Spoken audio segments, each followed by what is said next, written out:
Hi friends, welcome to Free Book Friday. We have our friends here in Miss Joey's beach room, sunbathing and relaxing while we read our book, Giraffes Can't Dance by Giles Andrea, illustrated by Guy Parker Rees.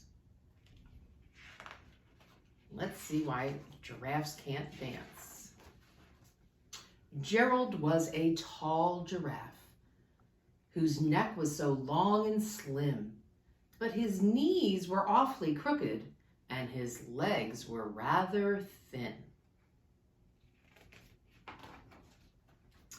He was very good at standing still and munching shoots off trees, but when he tried to run around, he buckled at his knees. Uh-oh. Now, every year in Africa, they hold a dance where every single animal turns up to skip and prance.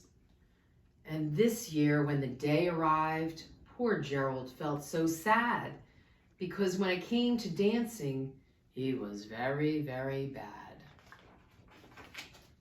The warthogs started waltzing, the rhinos rock and rolled. The lions danced a tango that was elegant and bold.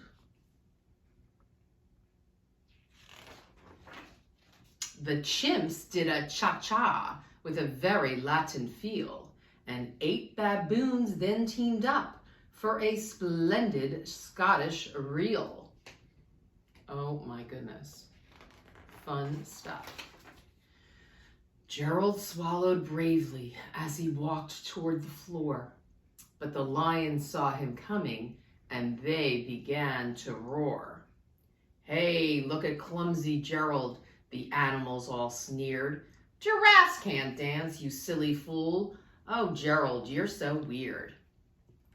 Oh my goodness, that is rude talk, isn't it? We don't talk like that at school or at home. Gerald simply froze up. He was rooted to the spot. "They're right," he thought. "I'm useless. Oh, I feel like such a clot." So he crept off from the dance floor and he started walking home. He'd never felt so sad before. So sad and so alone. Oh man, I feel bad for Gerald. Do you? But then he found a clearing and he looked up in the sky. "The moon can be so beautiful," he whispered with a sigh. "Excuse me," coughed a cricket who'd seen Gerald earlier on, "but sometimes when you're different, you just need a different song." I like where this is going. "Listen to the swaying grass and listen to the trees. To me, the sweetest music is those branches in the breeze." So imagine that the lovely moon is playing just for you. Everything makes music if you really want it to.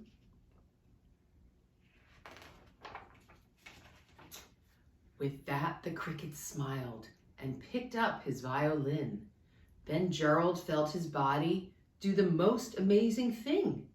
His hooves had started shuffling, making circles on the ground, and his neck was gently swaying, and his tail was swishing round.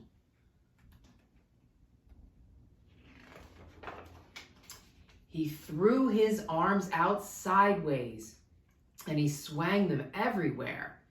And then he did a backward somersault and leapt up in the air.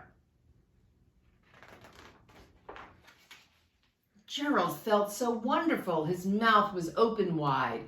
"I am dancing. Yes, I'm dancing. I am dancing," Gerald cried. Then one by one, each animal who'd been there at the dance arrived while Gerald boogied and watched him quite entranced. They shouted, "It's a miracle. We must be in a dream. Gerald's the best dancer we've ever seen." Oh my My goodness, we have the monkeys and the lions. Baboons are up in the trees. How did you learn to dance like that? Please, Gerald, tell us how. But Gerald simply twirled around and finished with a bow. Then he raised his head up. At the moon and stars above, we all can dance, he said, when we find music that we love.